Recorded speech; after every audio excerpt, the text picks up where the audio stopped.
ontologia mediúnica do Natal, através de Humberto de Campos, irmão X, através da mediunidade de Chico Xavier, o irmão X está nos falando sobre essa passagem.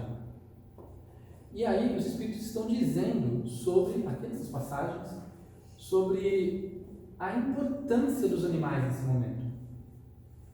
Quando Jesus vem à Terra, nenhum encarnado foi digno de ser convidado. Mas a vaquinha, o burrinho, o camelinho, o bezerrinho, o jumentinho, sim, eles puderam. Ou seja, aos animais foi dado esse privilégio, aos humanos. E na noite fria de Nazaré, o calor dos animais aqueceram o corpinho de Jesus, que estava ali no manjedouro. Foi justamente a presença dos animais que protegeu a vinda de Jesus naquele período que Herodes estava assassinando todas as crianças. O que o mentor diz aqui? Não será isso um motivo para que os animais na terra sejam poupados ao extermínio, pelo menos no dia do Natal? E ao contrário, porque nós não fazemos uma celebração espiritual do Natal, nós fazemos uma celebração social. Acho social. É apenas uma celebração capitalista. Não é uma celebração espiritual de oração e comunhão. Nós não fazemos isso. Há uma dissociação. E em psicologia existe um termo que se chama dissociação mesmo. Os psicopatas têm mais. Que é assim, tudo bem, está morrendo ali, tudo bem. E a crueldade humana vai chegando num ponto que a gente tropeça no morador de rua e isso já não nos comove mais. A criança no farol não nos comove mais, porque é em grande quantidade, não é? Então isso, a gente vai perdendo o nosso lado humano e vamos, nesse sentido, nos bestializando. Porque tudo está contribuindo para isso. Nós não nos preocupamos com o que acontece nos animais, nos matadouros. Quando o caminho é exatamente o contrário, é a sensibilização, é a espiritualização.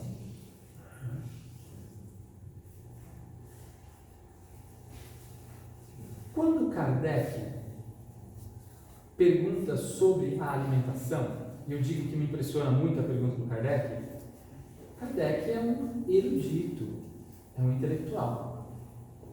Aqui, mais ou menos 400 anos antes de Cristo, Platão, no livro A República, fala sobre vegetarianismo. É chamado de vegetarianismo platônico. Como Kardec é um estudioso, quando ele pergunta para os espíritos, é óbvio, ele tinha estudado essa obra. E já havia estudado. E é interessante, porque o Kardec, quando ele faz essa pergunta, muito provavelmente tenha vindo desse estudo, a República, e aqui Platão diz o seguinte: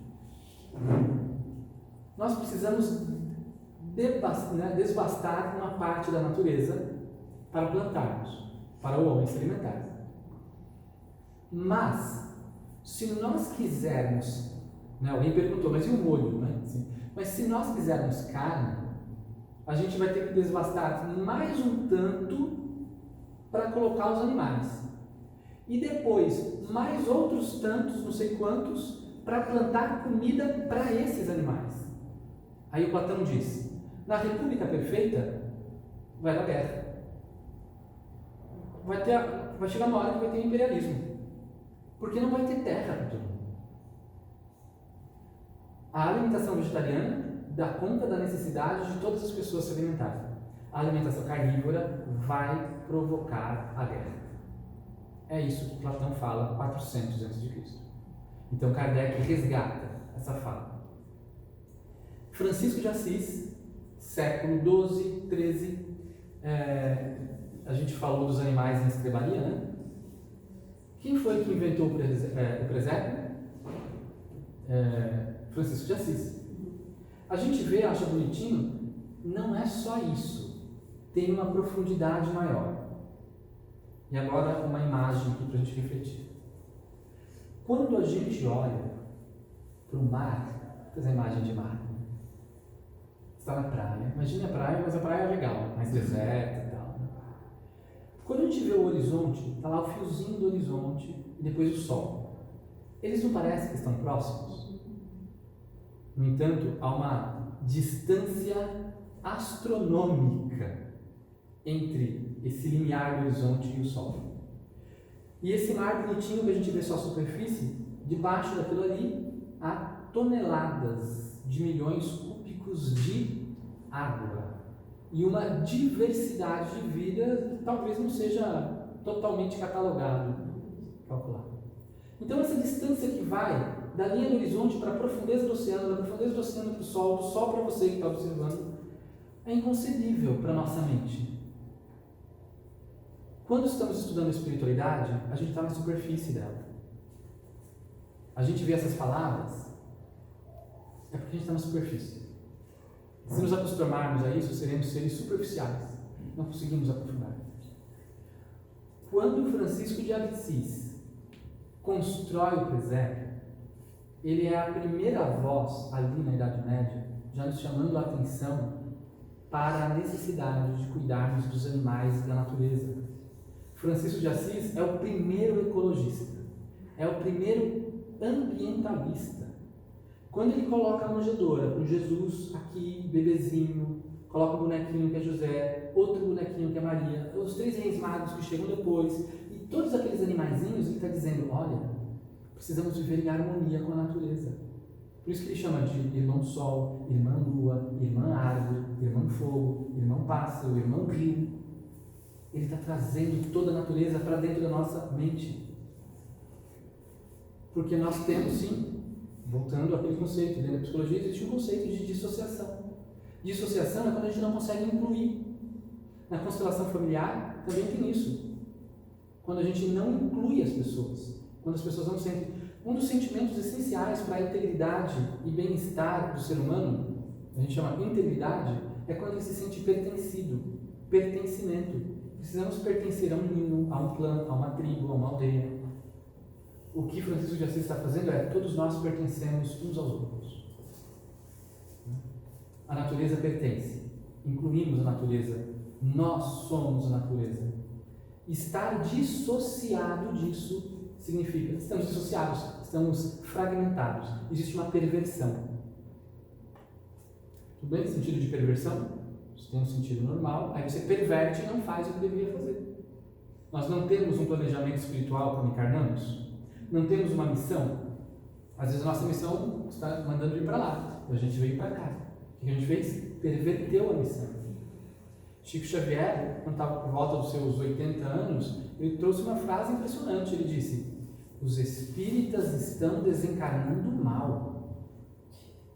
Significa, não está cumprindo o que veio fazer. Ele não está falando dos outros, do espírito que largou, começou o espiritismo, abandonou, o médium que desistiu. Não. Ele está falando do cara que é espírita, que trabalha na casa, que dá passe, que dá palestra, que estuda. Esse espírita está desencarnando mal. Porque ele está dentro da doutrina, mas não saiu da superficialidade dos conceitos, não aprofunda, não foi tocado, ele está dissociado da sua real missão. A gente falou, vai se tornando, a gente vai se tornando uma religião pequena burguesa. Né?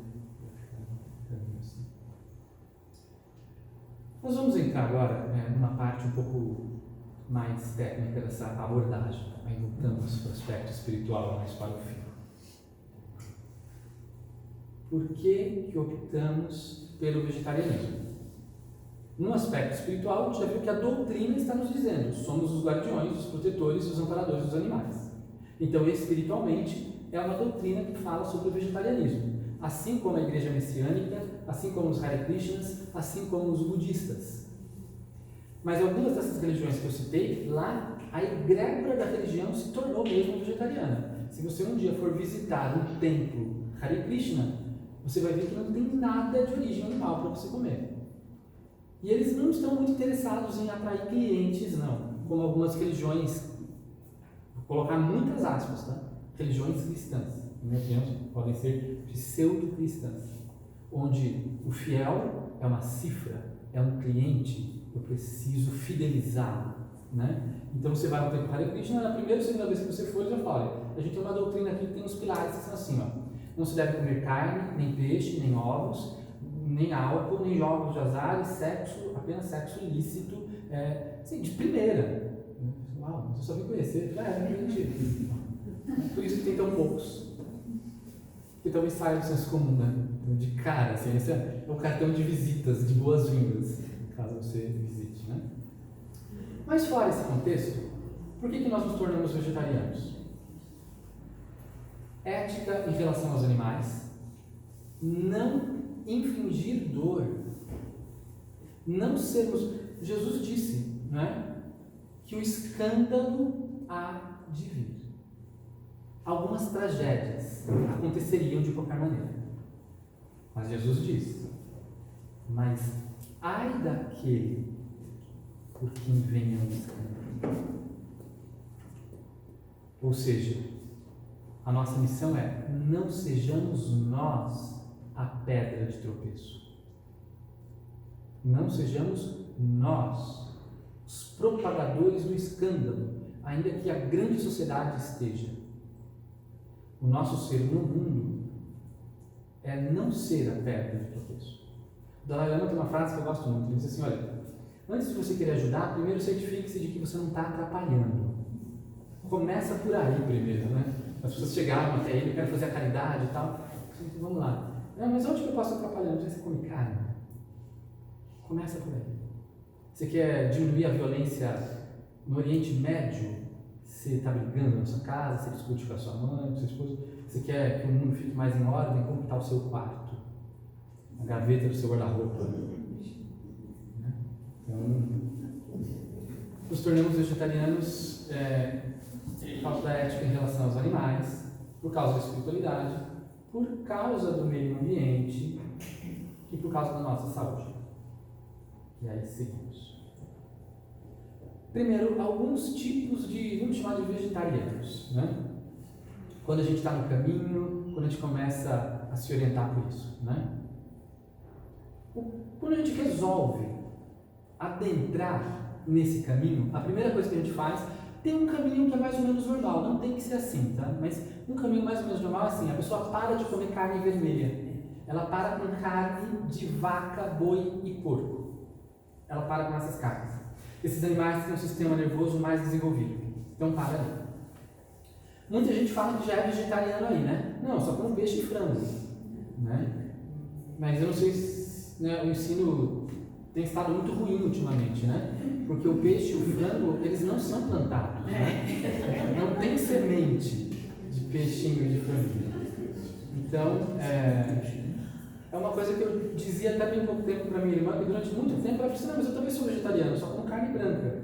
Então eu digo, não, então você não é vegetariana, você é racista, você come carne branca. O nome é outra coisa, né? Mas já é um avanço, costuma ser esse caminho, né? Quando você vai tirando o frango e o peixe, aí você se tornou ovo-lacto-vegetariano.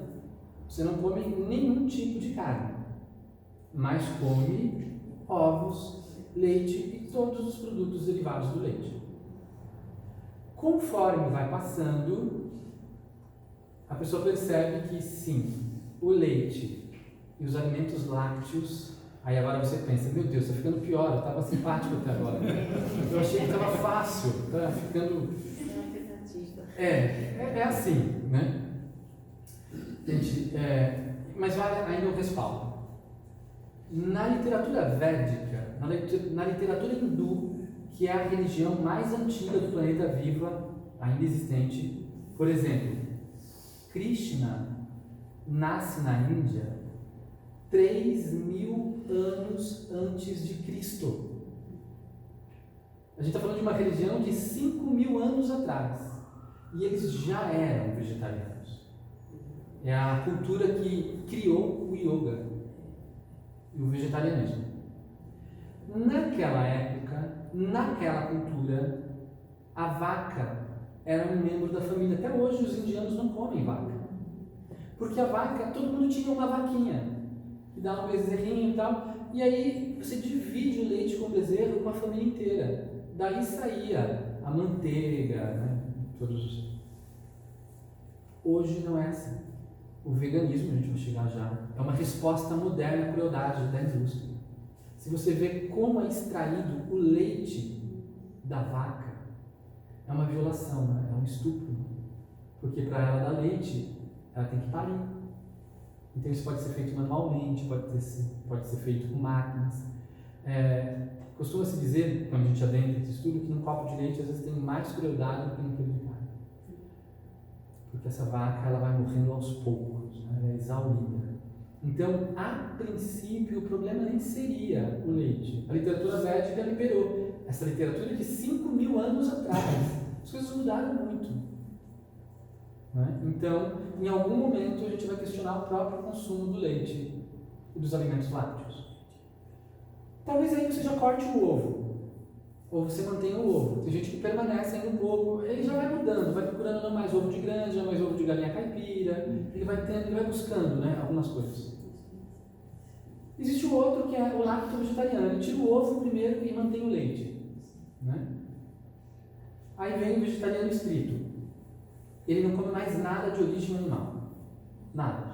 Mas pode usar uma jaqueta de couro, um sapato de couro, um produto que foi testado em animal. O último estágio é o vegano. Ele se recusa. Então ele vai comprar um calçado, ele vai pesquisar. Não vai comprar nada, vai comprar couro sintético. Vai comprar um shampoo.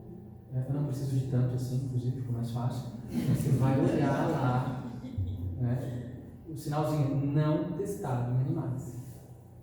Então, o vegano já busca isso, inclusive. Existem linhas de cosméticos inteiras, né? E como o mundo capitalista quer mesmo é lucrar, na hora que vê que tem uma fatia boa de veganos surgindo, começam a surgir as opções veganas. Então, primeiro na Europa, né? Então você tem um sorvete como Magnum, por exemplo, mas lá já tem versão vegana, não chegou no Brasil ainda. Eles lançam primeiro lá, né? Porque lá a sociedade está mais vegana, mais ligada à natureza. Né? Então, é um fato, a gente começa a consumir. Você vai a um restaurante vegano, está sempre cheio, e eu fico feliz quando isso acontece, essa prosperidade vai aumentando. Né? Então, é um caminho natural. Né? Bom, existe uma definição oficial de veganismo, da sociedade vegana. Né? Diz assim, o que é o veganismo, afinal de contas? É uma forma de viver que busca excluir na medida do possível e do praticável todas as formas de exploração e de crueldade contra animais, seja para a alimentação, para o vestuário ou para qualquer outra finalidade. Chega ao ponto de, por exemplo, vai a uma farmácia de manipulação. Né? Tem algumas farmácias que tem aquela gelatininha, que geralmente é derivada do boi, né, do joelhinho do boi. Existem algumas farmácias que já tem essa gelatininha agar-agar, ela é totalmente vegetal, por causa da demanda dos veganos. Né? Tem são várias histórias nesse sentido, mas eu me lembro de uma padaria que eu fui em São Paulo, chama Bela Paulista, na Haddock, e costumava ter tem os caldos à noite, né? No inverno, bem popular. E um dia eu cheguei e tinha uma versão de vários queijos, mas não tinha nenhuma vegana. E aí eu falei, não tem. Pedi para falar com o gerente, né? Que recebeu muito educadamente, obviamente, muito educadamente. Falei, olha, se tivesse uma opção, sempre eu venho aqui, costuma ter uma opção vegana e tal. Ele atento, eu falei, poxa, a gente quer. Eu achei legal porque ele me colocou como um representante da categoria, né? Assim, a gente quer sempre atender vocês, mas eu não havia me tocado, porque vai queijo. Eu falei, sim, o vegetariano come queijo, mas o vegano não. Eu falei, sim, ele achou interessante, conversou um pouco. Faz algum tempo isso. Todas as vezes que tu vou, às vezes eu não vou nem comer a sua opção, às vezes eu não vou nem comer na padaria, mas você passa que eu entro para olhar lá as opções. Não sei se tem a ver, mas sempre tem uma opção vegana a partir disso. Porque é assim que acontece. Você vai mobilizando. Primeiro é a gente. E aí o mercado, não porque eles são bons, não tem compaixão animal. Ele quer fidelizar cliente. Isso é uma característica, né? surgem coisas incríveis. Então, na medida do possível, né, é uma ideologia, a gente vai buscando pautar a vida a partir dessa ideologia. Só isso, né? Sem nenhuma pressão além, né? Mas a gente precisa. Saúde. A gente fica preocupado, mas não precisa da proteína da carne. Essa é uma das belas mentiras. Em época de fake news, então, uau! Tem uma música do Oswaldo Montenegro que diz assim, ó, em terra de cego, quem tem um olho é rei. Esse é um ditado, né? Mas na música dele diz assim, em terra de cego, quem tem um olho é rei, imagina quem tem os dois. Imagina na terra de cego quem tem os dois. O marketing. A maneira de te influenciar através das mídias digitais. Né? Então, o Conselho Regional de Nutricionistas esclarece e orienta. É possível atingir o equilíbrio e a adequação nutricional com dietas ovo-lacto-vegetarianas, lacto-vegetarianas, ovo-vegetarianas e até veganas, desde que planejadas de forma adequada. Não há a menor necessidade. Isso é um dos mitos que não são verdade. Ainda no Conselho Regional de Nutrição, dietas vegetarianas que atendem às necessidades nutricionais oferecem benefícios à saúde e podem promover crescimento, desenvolvimento e manutenção adequados em todas as etapas do ciclo da vida, bem como diminuir o risco de doenças crônicas não transmissíveis. Veja só, essas dietas, elas não só, porque isso não faz mal, não, elas não só não fazem mal, como elas são, em termos de benefícios para a saúde, superior à alimentação carnista, né, que a gente chama, né, onívora, né, todas as coisas. Então, você se torna mais saudável. Bom, se você procurar pesquisar no YouTube, vai ter muitas coisas. Então, uma das orientações aqui separadas é o livro Alimentação Sem Carne, do Dr. Eric Slywich, que é esse aqui, uma das referências.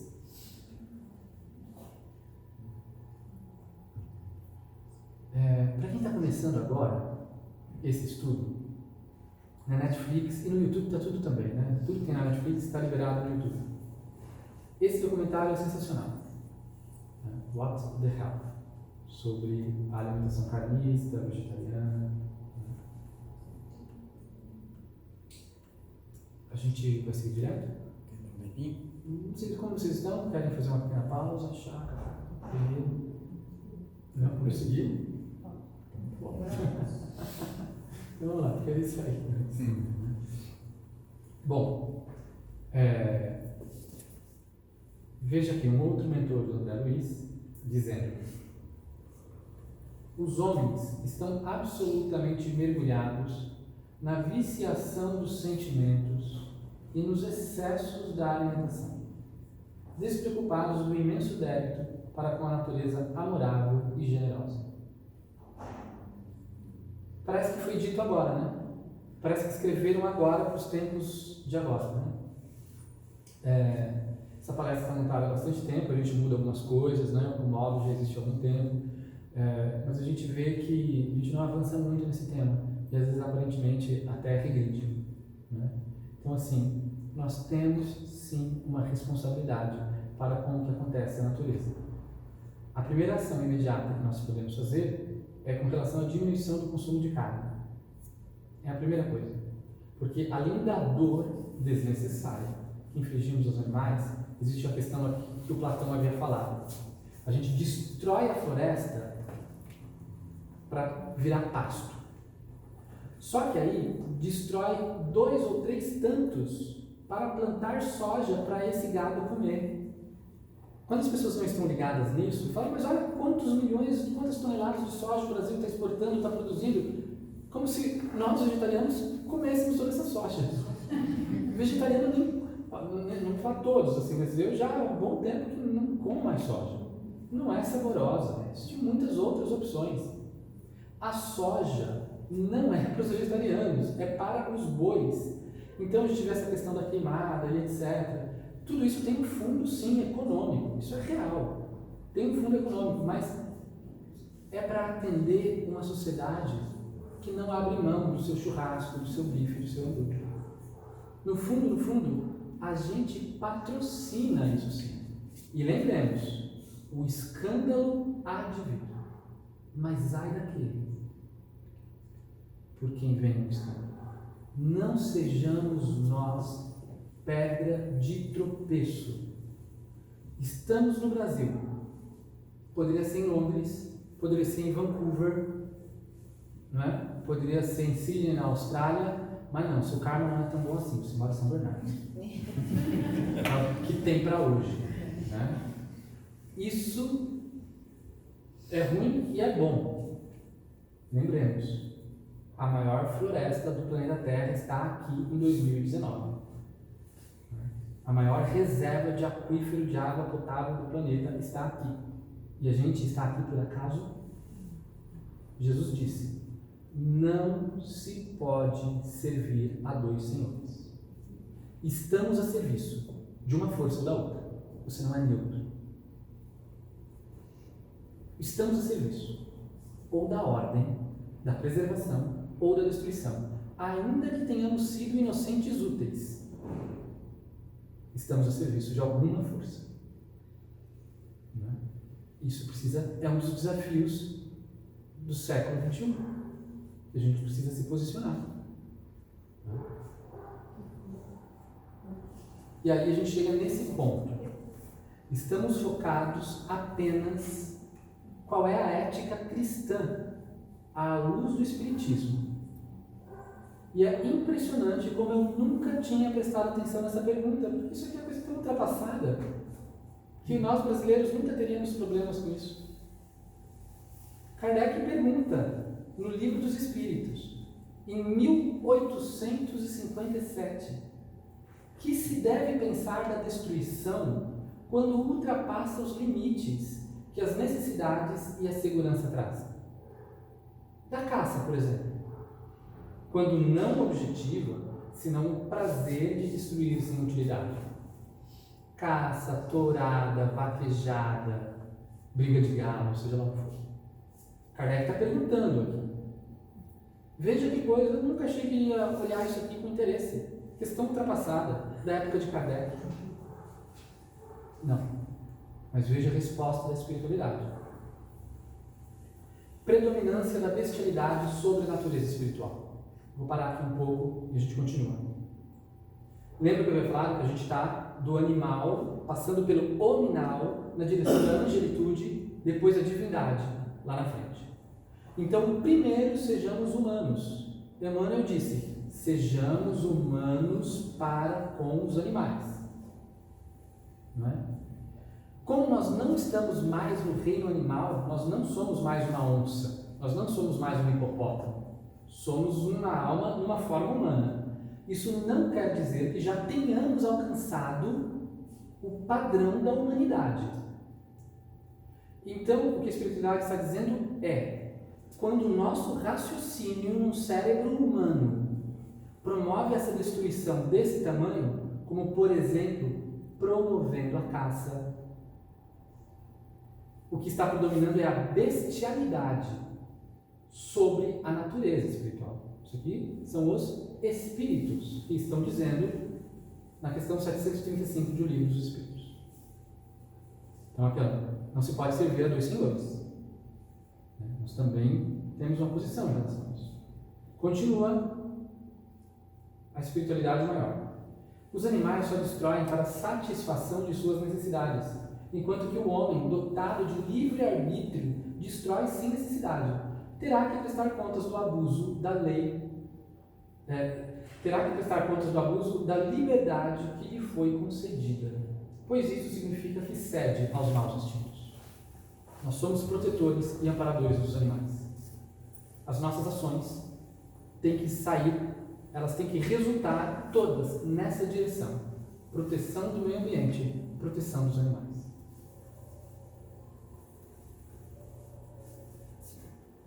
Uma dieta vegana é provavelmente a melhor maneira de reduzir seu impacto no planeta Terra. 75% da área cultivável do planeta Terra é destinada à produção de carne e laticínios. É muita terra. Estamos caminhando para 8 bilhões de habitantes. Acreditava-se que em 2050 chegaríamos a 10 bilhões e haveria um problema sério na alimentação. Talvez esses 10 bilhões cheguem antes de 2050, talvez cheguem em 2040. A gente tem uma questão. Né? E tem uma questão agora, até com relação aos agrotóxicos, né? Assim, não é segredo para ninguém, o Brasil é o país que mais consome agrotóxicos do mundo, já era o ano passado. Esse ano foram liberados quase 300 novos não pode falar mais agrotóxico, nem fertilizante, nem veneno. O nome é agrodefensor. Então não é agrotóxico, é agrodefensor. Só esse ano foram liberados próximos de 300 novos agrodefensores para o seu bem, né? Para a sua saúde. Como eles são muitos e muito impactantes, vários deles proibidos na Europa, porque eles têm um efeito de contaminar o solo e essa água do aquífero Guarani. Então essa água potável vai ficar contaminada por conta desses agrotóxicos. Recentemente li um estudo novo, ainda em pesquisa, dizendo que você pega a vaca e confina ela no local e elas vão ficando muito doentes. Então precisa de mais antibióticos. Mais antibióticos. E tudo que essas vaquinhas projetam no meio ambiente fortalecem os insetos. As bactérias se tornam superbactérias, porque elas vão ficando cada vez mais resistentes aos antibióticos. E aí os agrotóxicos têm que ficar mais resistentes também. Sabe, esse encadeamento de engrenagem, nós não somos uma coisa só separada. Então você veja que o próprio alimento da carne faz com que aumente a necessidade de antibióticos desses animais que estão confinados, que deixam os insetos mais potentes, então aumenta ainda mais a carga de toxicidade dos agrodefensores. Não fecha. Não fecha. É um sistema de insanidade coletiva. Hoje é muito fácil olhar para trás e achar um absurdo matarem cristãos no Coliseu de Roma. Mas na época nós estávamos lá, não era um absurdo, era uma diversão do cidadão de bem da época.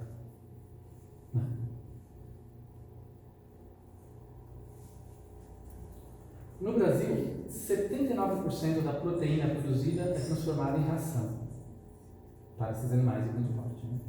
16% então da alimentação humana. Chegamos no ponto da água, eu vou ler só alguns deles. Esse é um estudo chamado A Água Invisível, né? Olha só, eu vou começar pelo arroz, a segunda ali. O raciocínio desse estudo diz assim, imagina aqui 1 quilo de arroz, aqui bonito, prontinho já, saindo do forno, quentinho e tal, né? Não sei se te deu água na boca, não era a intenção, só para que esse arroz chegasse a este ponto de 1 quilo, foi necessário 2.500 litros d'água. 2.500 litros d'água para 1 quilo de arroz. Eu vou falar do primeiro também, vai. Para 1 litro de cerveja foi necessário 5,5 litros de água. É pouco. Né? Vocês foram muito comportados, né? No centro espírita que as pessoas, nossa senhora, pensei que tinha sido gol. Assim, nossa, só isso que está liberado a cerveja, tá? Só comemorou. Vamos pulando aqui para algumas. Vamos lá para carne de boi, né? Não vamos ler todos.